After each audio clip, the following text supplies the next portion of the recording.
5월 21일 화요일입니다. 오늘은 요한계시록 19장 6절부터 10절까지 말씀. 두 번째 시간입니다. 나의 사랑, 너는 어여쁘고 아무 흠이 없구나 라는 제목입니다. 나의 사랑, 너는 어여쁘고 아무 흠이 없구나. 이 문장은 아가서에 나오는 문장이에요. 아가서가 바로 구약의 계시록이에요. 아가서는 구약 성경에서 신랑을 기다리는 신부의 삶을 그려주고 있고, 신랑이 와서 혼인잔치를 통해서 신부를 이제 완전하게 자기 신부로 맞아들이는 그 모습을 그려놓고 있는 게 아가서입니다. 이 아가서가 바로 이 계시록의 이 본문하고 아주 정확하게 일치합니다. 오늘 그 얘기를 하고 있는 거예요. 오늘 본문은 끝내 하나님께서 그 음녀 바벨론을 심판하시고 하나님의 완전한 통치가 이루어지는 하나님의 나라를 완성하는 장면이라 그랬죠. 그러니까 하나님의 완전한 통치가 이루어지는 하나님의 나라는 뭘로 시작이 된다고요? 어린 양의 혼인잔치. 굉장히 중요한 개념이에요. 어린 양의 혼인잔치로 하나님의 완전한 통치가 이루어지는 하나님의 나라가 이루어지는 겁니다. 이 어린 양의 혼인잔치, 그리고 그 혼인잔치에 입을 예복, 혼인잔치에 입을 신부드레스, 이 두 가지 개념은 어린 양이라는 요 개념과 함께 성경에서 아주 구약 성경부터 공을 들여서 만들어 놓은 메타포예요. 이 세 가지만, 어린 양, 그리고 혼인잔치, 그리고 옷, 이 세 가지만 잘 이해해도 성경 전체를 관통하는 내용을 이해할 수가 있어요. 굉장히 중요한 것입니다. 이 혼인잔치는 이스라엘 역사 속에, 역사적 이스라엘의 삶 속에서 만들어진 혼인 관습 있죠? 결혼식 풍습. 그걸 통해서 아주 분명하게 메시지를 전해주고 있어요. 유대인들의 그 혼인 관습은요, 약혼, 정혼, 결혼, 이 세 단계를 거칩니다. 이게 뭉뚱그려져서 두 단계로 정혼과 결혼, 이렇게 두 단계로 되기도 하고 그러는데, 약혼, 정혼, 결혼, 요 세 단계로 혼인이 이루어져요. 약혼은 뭐냐면, 동네에서 이제 어른들이 애기들 보면 그 귀여운 딸내미 이렇게 보면 어쩜 이렇게 귀엽냐, 얘 며느리 삼고 싶다, 이런 말 하잖아요. 저놈 자식 어떻게 저렇게 똘망똘망하게 생겼을까, 저 우리 사위 삼고 싶다. 이렇게 이제 부모들끼리 그렇게 애들을 보고 며느리 삼고 싶다, 사위 삼고 싶다 그러면 부모들끼리 서로 정혼을 이제 찜해 놓는 거예요. 찜. 그래서 우리 얘를 며느리 삼고 싶소, 얘를 사위 삼고 싶소, 이러면 그렇게 청혼이 되면 약혼을 해요. 둘이. 이제 부모들끼리도 하기도 하지만 나이가 들은 이제 청년이 부모들끼리 정혼자를 안 정해준 사람은 나이가 이제 정혼기가 돼가지고 자기가 이렇게 보고 자기 이렇게 이제 아내를 삼을 사람한테 이렇게 이제 청혼을 하죠. 그러면 그 청혼을 받아들이면 약혼이 되는 거예요. 약혼. 그렇게 이제 약혼이 돼서 간단한 약혼식을 올려요. 찜해놨다는 얘기예요. 그래 놓으면 이제 그때부터는 신랑은 신부를 위한 지참금을 준비해야 돼요. 속전을 준비하는 거죠. 이것은 돈으로 신부를 사온다 이런 의미가 아니고 율법대로 신부의 속전을 준비하는 거예요. 그 신랑이 자기 부모님의 도움 받는 게 아니라 자기의 힘으로 그 신부를 데려오기 위한 속전을 이제 준비를 해줍니다. 신랑이 이제 아주 어린애 같으면 그 속전을 준비하는 시간이 길어지겠죠. 신랑이 이제 성인이 돼서 약혼을 했으면 금방 이제 결혼식에 들어갈 수도 있겠죠. 그렇게 이제 신랑이 신부를 위한 속전을 준비하는 이제 기간을 가져요. 그리고 자기가 이제 속전을 다 준비를 했으면 드디어 이제 청혼하러 와요. 신랑이 직접. 그래가지고 이제 정혼식을 치르는 거예요. 정혼. 이게 이제 약혼 다음에 이루어지는 정혼이에요. 그래서 속전을 가지고 신부집에 딱 이제 오면은 신부집은 이제 정혼식을 치를 준비를 하죠. 그때 등장하는 게 가장 중요한 게 포도주예요. 신랑이 신부 아버지한테 신부를 위한 속전이 여기 이렇게 준비됐습니다 하고 예를 갖춰서 드리면, 그럼 이제 신부 아버지가 미리 딱 준비해 놓은 그 포도주를 이렇게 포도주 잔에 담아가지고 신랑 신부 앞에 내놔요. 그럼 신랑이 이제 그 포도주를 신부에게 이제 주는 거예요. 내가 이 포도 알갱이처럼 으깨지도록 당신을 사랑하겠소.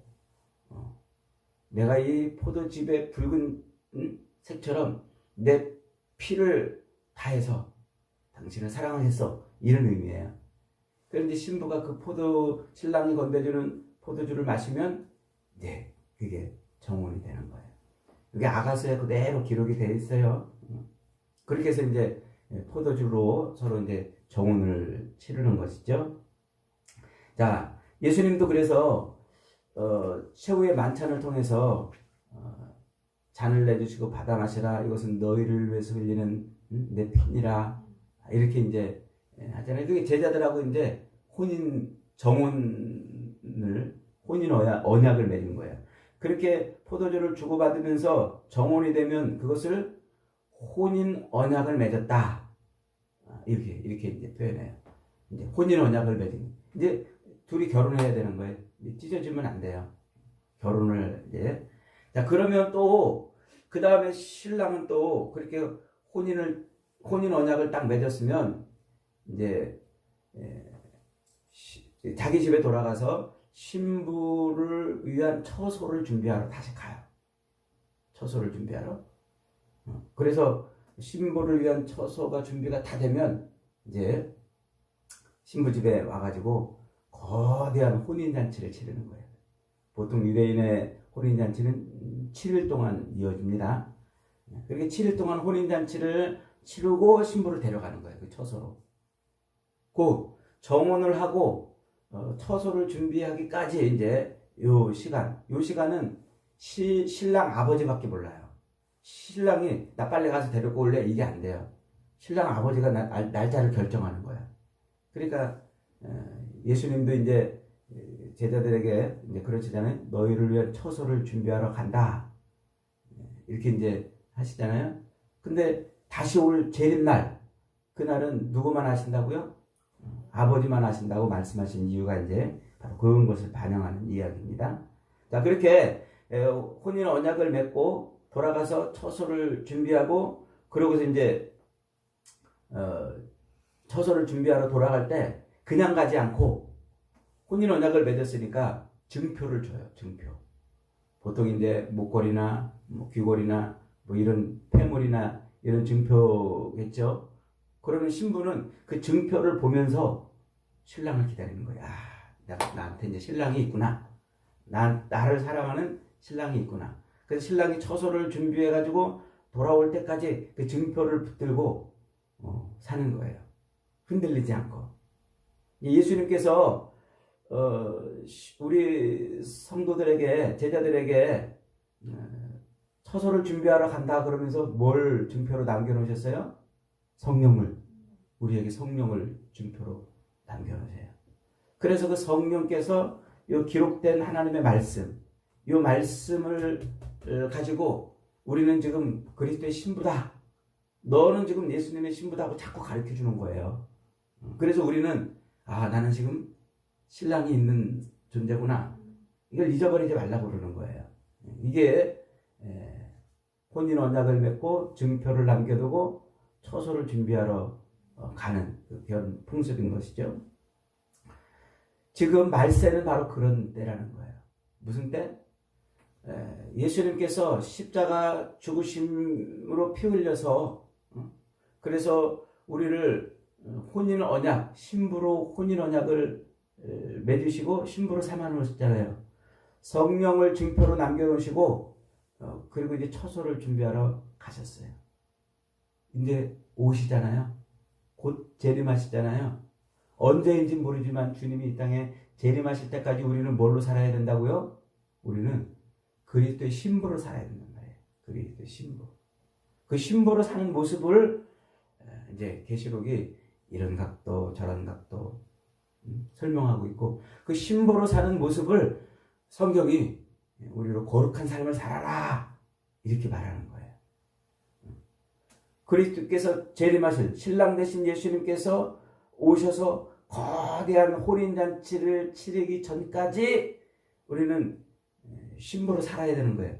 그래서 우리 남은 이 육체의 삶, 이것을 아가서의 표현을 빌리자면 신부 대기실인 거예요. 인생은 신부 대기실이다. 제가 아가서 강의할 때 여러 각도로 충분히 설명을 드렸습니다. 우리 인생은 뭐라고요? 신부 대기실. 신부 대기실에 있는 신부들이 이제 하얀 신랑이 입혀주는 그 하얀 드레스를 입고 곧 결혼식장에 곧 들어갈 건데, 신부 대기실에 앉아있는 신부가 뭐 해야 됩니까? 아직 그 옛날에 사귀던 그 남자 잘 있나? 한번 전화나 해볼까? 전화하고 누구 아직 내가 인사를 못했는데 좀 오라고 인사나 좀 할까 그래서 오라고 그러고 막 아직 못다 즐긴 그 삶을 신부 대기실에서 살 수 있는 사람이 어디 있겠어요? 그런 사람은 없어요. 그거는 정신 나간 신부인 거죠. 그게 말세에 대한 이야기예요. 그래서 신부 대기실의 삶이 다 끝나면 신랑이 혼인잔치를 이제 하는 겁니다. 자, 우리 7절, 8절 다시 한번 읽어봅니다. 시작. 우리가 즐거워하고 크게 기뻐하며 그에게 영광을 돌리세. 어린 양의 혼인 기약이 이르렀고 그의 아내가 자신을 준비하였으므로 그에게 빛나고 깨끗한 세마포 옷을 입도록 허락하셨으니 이 세마포 옷은 성도들의 옳은 행실이로다. 그의 아내가 뭐를 준비했어요? 어린 양의 그 혼인잔치를 위해서 자기를 준비했단 말이에요. 자기 단장. 신부 단장을 한 거예요. 결혼식을 위해서 신부 단장을 한 거예요. 결혼식을. 그 결혼식을 위해서 신부를 단장한 그 행실을 성도의 옳은 행실이라 이렇게 지금 표현하고 있는 거예요. 성도의 옳은 행실. 요즘에 젊은 그 결혼을 앞두고 있는 처녀들이 결혼식을 위해서 신부 단장을 어떻게 하나요? 제가 예전에 이렇게 보니까 젊은이들이 결혼식을 위해서 신부 단장 하는데 일단 마사지 샵을 먼저 가요. 그래서 이제 온몸을 그냥 마사지하고 그 다음에 이제 살 빼러 가요. 살 빼러. 금식도 하고 이제 뭐 운동도 하고. 그런 외모를 단장하는 걸 신부 단장이라고 생각해요. 근데 성경이 우리에게 요구하는 신부 단장은 그런 게 아니라, 생각해 보세요. 이제 곧 결혼할 대상자가 있는 신부가 신부 단장을 해야 되는데 이 남자 만나고 저 남자 만나고 또 다른 남자 만나고 그렇게 하면 그게 신부 단장입니까? 뭐 다이어트하고 살 빼고 얼굴 뭐 성형하고 이런 건 신부 단장이 아니에요. 옛 생활을 끊어버리는 거예요.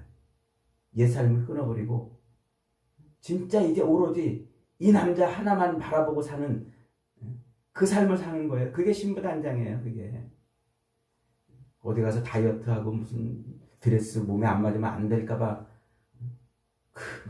살 빼고. 여러분, 주님이 준비해놓은 드레스는 우리의 체형과 상관없이 다 맞는 줄 믿으시기 바랍니다. 그러니까 우리는 뭘 준비해야 돼요? 옛 생활을 끊어버려야 된단 말이에요. 옛 삶을. 이제 우리의 신랑 되신 예수님, 그분이 나의 신랑이시니까 그분만 바라보는 삶을 사는 거예요. 그걸 신부가 자기를 단장했다, 지금 아내가 자기를 단장했다 그러는 거고, 그걸 성도의 옳은 행실이라 이렇게 지금 말하고 있는 거예요. 이 이야기를 요 짧은 단어에 들어있는 이 신부 단장의 삶을 가장 잘 표현해내고 있는 게 로마서예요. 로마서에서는 사도 바울이 아주 굉장히 아주 철학적 깊이를 가지고 신학적 깊이를 가지고 우리 성도의 삶을 이야기해주고 있어요. 그 중에 특별히 8장에 보면 이런 말씀이 있어요. 8장 12절 13절에 보면 그러므로 형제들아 우리가 빚진 자로 돼 육신에게 져서 육신대로 살 것이 아니니라 너희가 육신대로 살면 반드시 죽을 것이로되 영으로서 몸의 행실을 죽이면 살리라. 그러므로 형제들아 우리가 빚진 자로 돼. 그 빚진 자로 돼. 이게 속전을 지불 하고 혼인 언약에 맺어진 상태라는 거예요. 그러니까 신랑이 이제 신부와 결혼하려고 신부집에 찾아가 가지고 속전을 지불하잖아요. 그럼 신부는 뭐가 되는 거예요? 빚진 자가 되는 거예요. 그게 빚진 자라는 말이에요. 그래서 신랑의 자기 힘으로 속전을 만들어내서 그 속전을 받았기 때문에 이미 신부는 이제 신랑에게 속한, 그걸 구원받았다, 다른 말로 구원받았다 이렇게 말하는 거예요. 이제 구속됐다, 구속. 이 사람한테 이제 신랑한테 구속이 된 거예요. 구속됐다, 구원받았다. 이게 빚진 자 이 말이란 말이에요. 그래서 이제 뭐 해야 돼요? 우리는 이제 신랑에게 이제 빚진 자예요. 신랑에게 속한 자예요. 신랑에게 구속된 자란 말이에요. 구속된 자. 그러니까 이제는 내 마음대로 하면 안 돼요. 내 마음대로. 그것을 보여주는 가장 좋은 예가 호세아서지요. 호세아서. 호세아는 이제 창녀같이 사는 그런 여자를 자기 아내로 삼으라는 하나님의 말씀을 듣고 그런 여자를 데려다가 자기 아내를 삼았어요. 그때 속전을 지불하죠. 호멜 15개와 은전 15냥을 주고 그리고 30냥. 이게 30냥이 속전이에요. 예수님도 가룟 유다에게 30냥에 은전 30냥에 팔리는 이유가 이제 율법대로 그렇게 합니다. 그래서 그 속전대로 이제 팔렸으면은 그러면 이제 빚진 자가 되는 거예요. 그래서 호세아서가 이제 내가 너를 이렇게 해서 속했으니까 너는 이제 몸의 행실을 좀 잘하고 다른 남자를 이제 만나지 말거라. 고멜에게 그렇게 말해요. 다른 남자를 이제 만나지 말거라. 그랬는데도 이 고멜이 또 다른 남자 만나고 또 다른 남자 만나니까 이제 호세아가 막 정신이 돌아버릴 뻔하잖아요. 그래도 하나님이 야 그게 바로 이스라엘 모습이다 이렇게 외치는 게 호세아 선지서 얘기입니다. 자, 그래서 이제 그 구속된 자, 빚진 자로 돼, 빚진 자로 돼. 예, 빚진 자기 때문에 이제 뭐를 해야 된단 말입니까? 육신에게 져서 육신대로 살 것이 아니고, 육신에게 져서 육신대로 살 것이 아니고 영으로서 몸의 행실을 죽이라 그런 거예요. 이 몸의 행실. 요 몸의 행실이라는 말은 프락투스 투 소마토스라는 말인데 프락시스 토 소마토스라는 말인데 이걸 이제 직역을 하면은 몸의 원리라는 말이에요. 몸의 원리. 육신의 원리. 육신의 원리라는 게 뭐예요? 이미 한번 앞에서 설명드렸습니다만은 이제 하나님께서 우리 인간을 육체로 만들어 놓으시고 호흡을 불어넣어 안에다 영을 넣어 놓으셨잖아요. 그러면서 이제 하나님이 뭐라고 말씀하시냐면 생육하고 번성하라, 땅에 충만하라, 땅을 정복하라. 우리 안에 이 육체적 번성을 위한 본능을 넣어놨단 말이에요. 본능. 욕구를 넣어놨단 말이에요. 욕구. 그게 몸의 행실이에요. 욕구. 그래서 우리 인간은 그 욕구를 가지고 있는 거예요. 생육하고 번성하는 욕구. 그런데 마귀가 와가지고 그 생육하고 번성하는 욕구를 막 수석거려가지고 욕구가 폭발해가지고 욕망이 되게 만들었어요. 죄가 들어와가지고 그냥 하나님의 영으로서 하나님의 영이 내 안에 가득 차 있으면 하나님이 생육하고 번성하라고 하신 이 삶을 따라서 그냥 생육하고 번성하는 삶을 살 것인데 마귀가 우리 안에 죄를 탁 던져놔가지고 이 욕구가 폭발해가지고 터져가지고 욕망이 돼버렸어요. 욕망이. 그래서 우리 인간은 이 죄로 인해서 폭발된 욕망을 가지고 이제 하나님하고 교제가 끊어지니까, 하나님하고 교통이 끊어지니까 자기 스스로 혼자 독립한 삶을 살려고 몸부림치는 거예요. 하나님의 의존해서 하나님의 도움을 받고 하나님의 그늘 아래서 하나님의 도우심으로 살아야 되는데 하나님이 떠나버리니까 불안하잖아요. 걱정스럽고 염려되고 두렵고.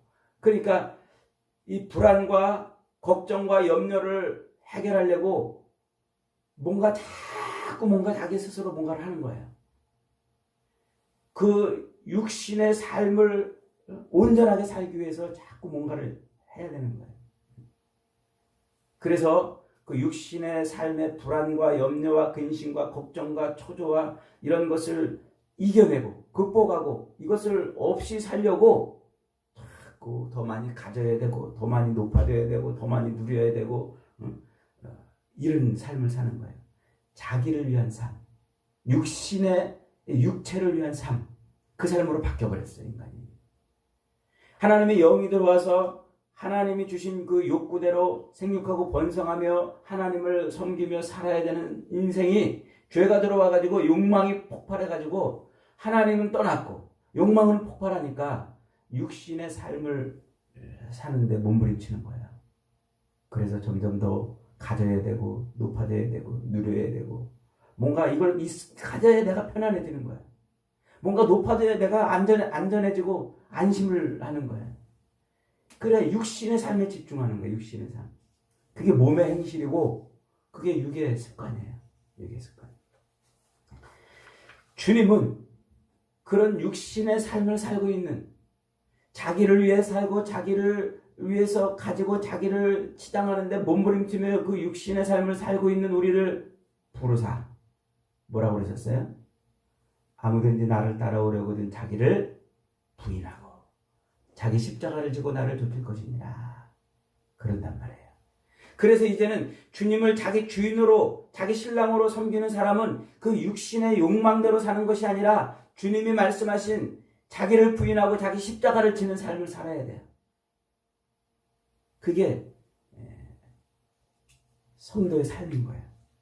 자기 십자가가 뭡니까? 예전에 한번 말씀드렸죠? 어떤 분은 말 안 듣는 남편이 내 십자가야. 저 교회 안 나가는 저 손주가 내 십자가야. 나 저게 내 십자가야. 어떤 분은 또 질병이 내 십자가야. 어떤 분은 가난이 내 십자가야. 어떤 분은 이 육신의 삶에 내가 마음대로 내가 원하는 대로 이루어지지 않는 그 어떤 걸 십자가라고 자꾸 생각해서 이 십자가의 짐을 내가 지고 끝까지 가리라. 이제 그래요. 참 갸륵하고 참 그런데 그런 십자가가 아니에요. 성경이 말하는 십자가는 하나밖에 없어요. 뭐요? 예수님이 짊어지신 십자가. 그거 외에는 십자가가 없단 말이에요. 주님이 짊어진 그 십자가. 그래서 우리의 죄가 사라지고 죽었던 하나님과의 관계가 끊어졌던 죽었던 우리의 영이 다시 소생해서 하나님을 바라볼 수 있게 만들어주는 것이 십자가예요. 그걸 위해서 예수님이 십자가에서 죽으셨어요. 그래서 우리 십자가를 지고 주님을 따라간다는 것은 바로 우리의 죽었던 영이 살아나서 하나님을 바라보는 바로 그 자리, 그것을 붙들고 살아가는 거예요. 죄가 죽고 생명이 살아나는 그 십자가의 삶을 살아가는 거예요. 그러니까 예수님이 죽어주신 그 십자가로 말미암아 내가 살아났잖아요. 그 자리가 십자가란 말이에요. 내가 새 사람으로 거듭난 자리. 새 사람으로 거듭났다는 게 뭐예요? 옛 삶을 청산하고 새 삶을 산다는 거예요. 육신을 위해서 육신대로 살던 그 삶을 청산하고 이제는 영으로서 육을 죽이는 새 삶을 산다는 거예요. 그 새 삶을 사는 자리가 십자가란 말이에요. 육신의 습관대로 행하던 것이 아니라 그리스도께서 나를 위해서 죽으사 나에게 생명을 주시고 옛삶을 이겨내며 살 수 있도록 해주신 그 삶의 자리, 그것을 짊어지고 가는 거예요. 그러니까 십자가는 육신의 삶을 살다가 짊어지는 인생의 짐이 십자가가 아니고 나의 완전히 변화된, 이제는 끊어버릴 옛 삶을 끊어내고 새 삶을 사는 바로 그 삶을 십자가라고 말하는 겁니다. 십자가라고. 그 예수님이 십자가를 짊어지실 때 우리에게 말씀하셨던 게 뭐예요? 기도하셨던 게 뭐예요? 십자가를 앞에 놓고 예수님 두 번씩이나 하나님 앞에 외치잖아요. 아버지여, 아버지여. 할 수만 있거든 이 잔을 내게서 지나가게 하옵소서. 그러나 나의 원대로, 내 욕망대로, 내 욕구대로, 내가 바라고 원하는 대로 마시고 아버지의 뜻대로 되기를 원합니다. 아버지의 뜻대로. 우리가 여러분 이 십자가를 짊어지고 간다는 게 그거예요. 나의 원대로, 내가 바라고, 내가 원하고, 내가 소망하는 이 육신의 삶대로가 아니라 아버지의 뜻대로 되기를 원합니다. 아버지의 뜻대로. 사도 요한은 이 아버지의 뜻을 우리에게 뭐라고 말씀하고 있습니까? 아들을 보고 믿는 자. 아버지의 뜻은 아들을 보고 믿는 것이다. 그러잖아요. 그러니까 그 아들, 십자가에 달려 죽은 아들, 그 아들을 보고 믿는 삶이 아버지의 뜻이에요. 요한복음 6장 40절에 내 아버지의 뜻은 아들을 보고 믿는 자마다 영생을 얻는 이것이니 마지막 날에 내가 이를 다시 살리리라. 아버지의 뜻, 우리를 향한 아버지의 뜻은 이 땅에서 우리 육신대로 욕망대로 내가 바라고 원하는 것을 다 얻도록 사는 게 아니라 나를 죽이고 내 옛삶을 끊어버리고 이제 생명 있는 삶, 아들을 보고 사는 삶이에요. 아들을 보고 사는 삶. 그래서 예수 그리스도를 보고 살아야 돼요. 여러분 예수님 믿으십니까? 예수님이 하나님의 아들 되심을 믿으십니까? 그 아들을 보고 사는 삶이 아버지의 뜻이라고요. 아버지의 뜻. 십자가에 달려 죽으신 그 예수를 하나님의 아들로 믿고 그분을 나의 주로 보고 이제 그 아들을 바라보고 사는 삶을 사는 게 그게 바로 몸의 행실을 죽이는 삶이고 그게 바로 성도의 거룩한 삶인 거예요. 거룩한 삶. 그래서 갈라디아서 3장 26절 27절에서 이렇게 말하잖아요. 너희가 다 믿음으로 말미암아 그리스도 예수 안에서 하나님의 아들이 되었으니 누구든지 그리스도와 합하여 세례를 받은 자는 그리스도로 옷 입었느니라. 이제 우리는 그리스도로 옷 입었어요. 왜 하나님이 우리를 그리스도로 옷 입혀 주셨어요? 결혼식하게 하려고. 어린 양의 혼인잔치에 들어오게 하려고. 그래서 우리는 이 신부 드레스를 입고 있는 그리스도로 옷 입고 있는 어린 양과의 혼인잔치를 위해서 지금 그리스도로 옷 입고 이 신부 드레스를 입고 신부 대기실에 앉아있는 신부들이란 말이에요. 이 남은 육체의 삶은 신부 대기실이에요. 신부 대기실. 호세아서 3장 3절에서 이렇게 말하잖아요. 저에게 이르기를 너는 많은 날 동안에 나와 함께 지내고 행음하지 말며 다른 남자를 쫓지 말라. 나도 너한테 그리하겠노라. 우리 주님이 우리에게 유일한 남편이고 주님이 유일한 신랑이고 나도 너에게 그리하겠노라 약속했는데 왜 우리는 자꾸 주님이 아닌 엉뚱한 것, 다른 신랑을, 다른 것을 기대고 찾고 다니냔 말이에요. 그것은 신부단장이 아니에요. 뭐만 바라보는 거예요? 그리스도만 바라보는 거예요. 말세에 하나님은 우리를 그리스도로 옷 입혀주셨어요. 어린 양의 혼인잔치에 들어갈 예복을 입혀주셨어요. 그래서 우리는 저와 여러분이 예수 그리스도를 믿고 세례를 받았다면 그리스도로 옷 입은 사람들인 줄 믿으시기 바랍니다. 어린 양의 혼인잔치에 들어가기 위해서 신부 드레스를 입은 사람인 줄 믿으시기 바랍니다. 신부 드레스를 입었으니 우리는 누구만 바라봐야 돼요? 주님만 바라봐야 돼요. 어린 양의 피에 빨아낸 그 하얀 드레스를 입고 있는데 여전히 음녀가 악한 사탄 마귀가 그 화려하고 그 눈을 홀리는 모습으로 음녀의 모습으로 우리한테 나타나가지고 우리를 미혹하는 그 음녀가 유혹하는 그 유혹에 끌려가면 안 된단 말이에요. 끌려가면 자기 욕망과 자기 정욕에 취해서 사는 것이 아니고 오직 어린 양의 보혈에 취해 사는 거예요.